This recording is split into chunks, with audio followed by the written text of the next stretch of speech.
Cell replication. There are two types of cell division. Cell replication, which is known alternatively as mitosis, and then meiosis.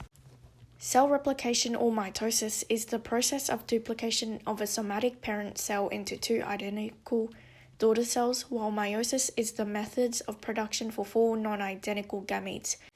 So why is it important? Cell replication is important as it is necessary to the survival of an organism, as it is the basis for growth and development, maintenance and repair of cells, and for the restoration of the nucleus to cytoplasm ratio.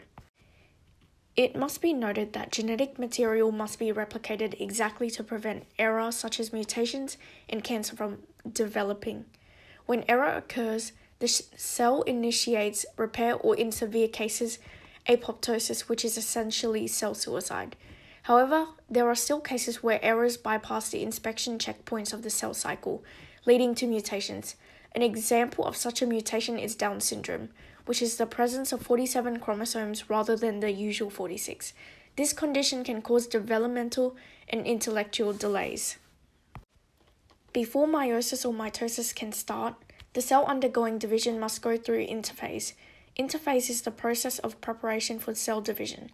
There are three stages in this: G1, Gap1, S, synthesis, and G2, Gap2. In G1, more organelles are produced and the cytoplasm increases. In S, DNA replication occurs. And finally, in G2, the cell produces more materials including proteins, organelles, and energy.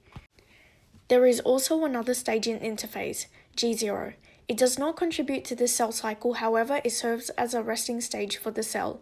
Here, the cell resumes typical cellular functions but does not prepare itself further for cell division. Some cells, like nerve cells, after initial cell division enter G0 eternally, while others enter G0 temporarily for rest. As previously mentioned, mitosis is the process in which a somatic parent cell divides into two identical daughter cells. More specifically, it is the division of the nucleus in the cell. It is important to note that the parent cell is diploid and that the daughter cells are also diploid. There are four stages in mitosis: prophase, metaphase, anaphase, and telophase.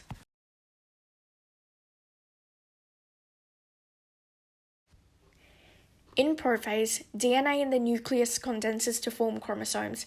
The nucleus membrane dissolves and the centrioles move to opposite poles to form spindle fibers. Metaphase. The chromosomes align themselves on the cell equator and spindle fibers attach to them. In anaphase, the spindle fibers contract and the chromosomes are pulled to opposite poles, leaving the sister chromatids separated.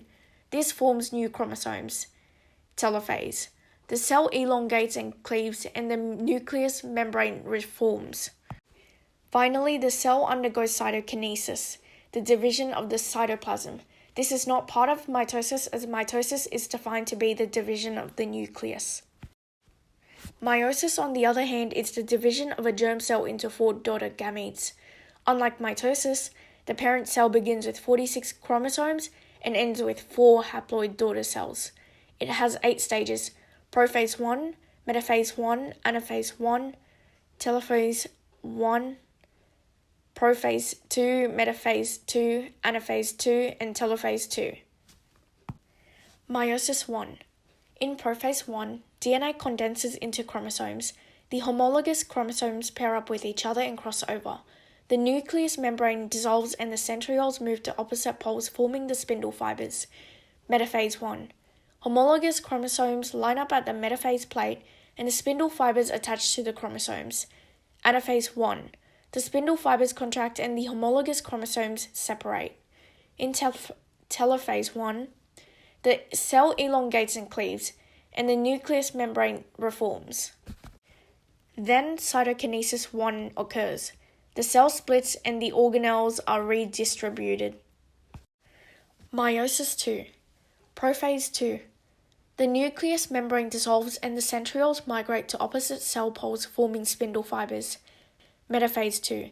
Sister chromatids line up alongside the metaphase plate and the spindle fibers attach. Anaphase 2. The spindle fibers contract and the sister chromatids separate. Telophase 2. The cell elongates and cleaves, and the nucleus membrane reforms. And finally, cytokinesis 2 occurs. the cell splits and organelles are redistributed again. So now that we've covered meiosis and mitosis, let's go over the similarities and differences between them. Similarities. Before either mitosis or meiosis, the cell undergoes interphase in preparation for cell division. It spends a majority of its time in interphase in the cell cycle. Mitosis and meiosis produce more cells. They both begin with a diploid parent cell. Mitosis and meiosis too are extremely similar. The only difference is in the number of chromosomes. Differences. Mitosis has 4 key stages, P-MAT, while meiosis has 8, P-MAT, P-MAT. Mitosis only occurs in somatic cells, while meiosis occurs explicitly for gametes. Mitosis begins with a diploid parent cell and ends with diploid daughter cells, while meiosis undergoes reduction division beginning with a diploid parent cell and ending up with 4 haploid daughter cells. Mitosis results in 2 daughter cells identical to the parent cell in each other. Meanwhile, meiosis produces 4 daughter cells not identical to each other nor the parent. So somatic cells remain identical in genetic information while gametes do not. This is to increase genetic variation.